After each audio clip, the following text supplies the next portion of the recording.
RGB 99.2. Ah, vous savez, nous ne faisons pas de pronostics. Moi, ce qu'il m'importe aujourd'hui, c'est faire en sorte que la mobilisation de nos candidats, de nos militants, soit encore plus forte le 29 mars pour que nous ayons un maximum d'élus au sein de l'Assemblée départementale. Parce que derrière cela, au-delà des chiffres, parce que ce soir tout le monde compare les chiffres, ce qui nous importe, c'est d'avoir une politique départementale plus solidaire. Et donc, même si nous ne pouvons pas être majoritaires le 29 mars prochain, pour autant, nous pourrons, nos candidats, nos élus, donc, pourront batailler pour faire en sorte que nous ayons une politique plus solidaire que celle que connaissent les Valdoisiens aujourd'hui. En même temps, quand on analyse un peu les résultats, ils ne sont pas encore tous définitifs à l'heure où nous réalisons cette interview. Il n'empêche que la gauche aurait pu faire mieux si elle avait été rassemblée, unie.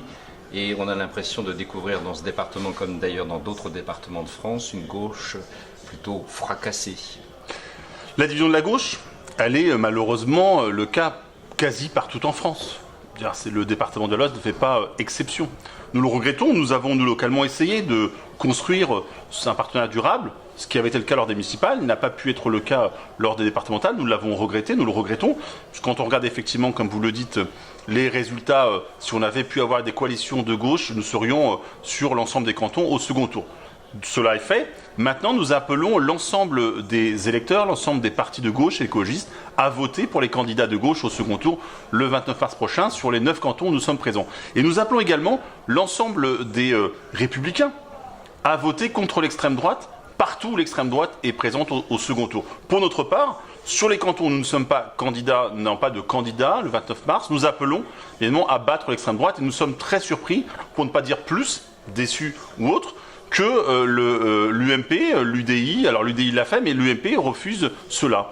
Et donc, c'est regrettable sur le point de vue de la démocratie. Donc, on ne peut pas à la fois dire que nous sommes sur un certain nombre de valeurs, et bizarrement, l'UMP a du mal à passer le pas. Puisque, je le rappelle encore une fois, souhaitons-nous que des élus du Front National gèrent demain les questions de politique sociale. C'est une vraie question qu'on doit se poser quand on votera collectivement les uns les autres le 29 mars prochain. Quand vous parlez de vos partenaires de gauche qui ont connu il y a quelques années antérieures une union aux côtés du Parti socialiste, de votre point de vue, aucune autocritique n'est à faire aujourd'hui pour le Parti socialiste dans ce département ? Mais sur ce département comme ailleurs, bien évidemment, quand vous êtes dans un rapport et qu'il n'y a pas d'union, vous avez forcément une part de responsabilité. Mais non, nous avons fait des propositions. Elles n'ont pas recueilli l'assentiment. Bien sûr que nous avons notre part. Mais je constate également que seuls les candidats du Parti socialiste ou soutenus par le socialiste sont au second tour au sein de la gauche. Donc il faut aussi que chacun regarde cela. Et donc ce que nous avions proposé, c'est qu'on puisse avoir un maximum de candidatures communes. Je pense que ça aurait été mieux. Alors peut-être vous pouvez dire c'est la faute du Parti socialiste. Peut-être. En tout cas, peut-être que chacun doit effectivement s'interroger et aussi regarder ce qu'a été le choix des électeurs. Malheureusement, en trop petit nombre, puisque seuls 9 cantons nous aurons un candidat de gauche, mais en tout cas, seuls les candidats soutenus par les socialistes ont pu passer la barre, ou pourront passer la barre du premier tour.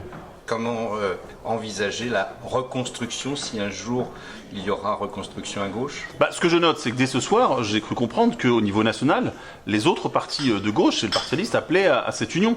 Donc je suppose et je propose, moi, et je l'ai dit sur les plateaux ce soir, qu'on puisse le faire, et donc je prends en moi la mesure de cela, la mesure du résultat du premier tour, et donc il faut mobiliser. Et donc j'en appelle publiquement, et je le ferai également à l'issue de toutes ces interviews, je prendrai contact avec un partenaire de gauche pour appeler effectivement dès demain à une mobilisation commune et un appel ensemble à voter pour l'ensemble des candidatures de gauche écologistes, là où nous sommes candidats, et pour battre l'extrême droite, là où nous ne sommes pas au second tour. Sur chaque canton ?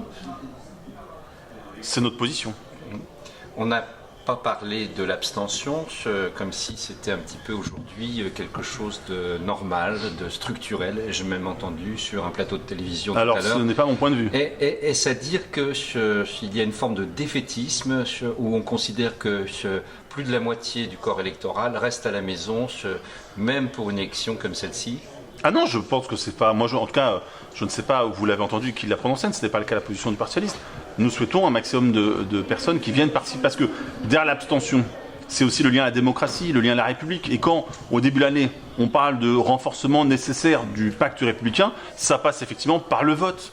Donc là-dessus, nous, les socialistes, nous ne cesserons de tenter de mobiliser nos électeurs. Et donc il faut entendre, il y a eu des avancées, il y a maintenant le vote blanc, et je pense, à moi à titre personnel, je suis pour le vote obligatoire, quel que soit ensuite le vote que les uns et les autres puissent faire, mais effectivement nous allons, nous, entre tours, continuer à mobiliser notre électorat, à la fois celui qui est venu voter, puis celui qui s'est abstenu.